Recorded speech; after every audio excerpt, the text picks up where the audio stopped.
We provide you the platform to turn your dreams into reality. Give wings to your aspirations with KR Mangalam University. So these are the usual symptoms that we had in any kind of common cold or flu, like a sore throat, cough and fever and fatigue. In certain cases, there have also been some GI symptoms, but mostly it mimics the symptoms of a common cold. So I think the kind of testing that we are getting is from doctors who are seeing these ILI or SARI-like cases, but also patients themselves from a sense of responsibility are coming forward to test, so that more importantly they can then isolate and then prevent spreading the disease to any elderly in the family or anyone with a comorbidity. I think May this month had started on a very low note with minimal cases, but I think in the past 5 to 7 days is when we've seen a major uptake, and now we are getting significantly high cases to test on a daily basis. तो पिछले कुछ दिनों में हमने देखा है कि Covid के केसेस और टेस्ट रिक्वेस्ट्स बढ़ गई हैं,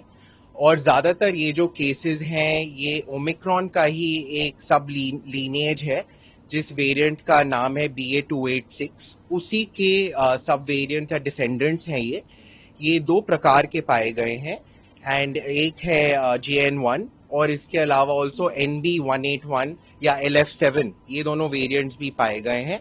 बट थैंकफुली ये जो वेरिएंट्स हैं अभी, और इसमें जो म्यूटेशन या उत्परिवर्तन हुए हैं इन वायरसेस में, ये अलग अलग वेरिएंट्स आने के लिए हमने ये देखा है कि इन वेरिएंट्स में स्प्रेडिंग पावर कि एक पर्सन से दूसरे पर्सन को कैसे इन्फेक्ट कर रहे हैं वो ज्यादा है, परंतु इसमें जो हम लक्षण देख रहे हैं वो थैंकफुली अभी तक मामूली लक्षण ही है और कुछ सीरियस केसेस नहीं पाए गए हैं. सो आई थिंक उसके दो कारण हैं. एक कारण है कि जो ये वायरस है वो बहुत ही फुर्तीलेपन से फैल रहा है, इसलिए लोग टेस्ट कर रहे हैं. दूसरा आई थिंक इसका कारण ये भी है कि लोग ज्यादा जागरूक हो गए हैं, क्योंकि साउथ ईस्ट एशियन कंट्रीज में काफी ज्यादा केसेस आए थे, तो जो लोगों ने ट्रैवल करा है और उन्हें फ्लू लाइक सिम्टम्स है, एंड अदरवाइज ऑल्सो लोग जानते हैं कि ये बहुत तेजी से इसके लक्षण फैलते हैं, इसलिए वो टेस्ट कर रहे हैं ताकि अपने आसपास के जो और लोग हैं जो इम्यूनो कॉम्प्रोमाइज्ड हैं या एल्डरली लोग हैं उनको भी प्रोटेक्ट कर पाएं इस वायरस से.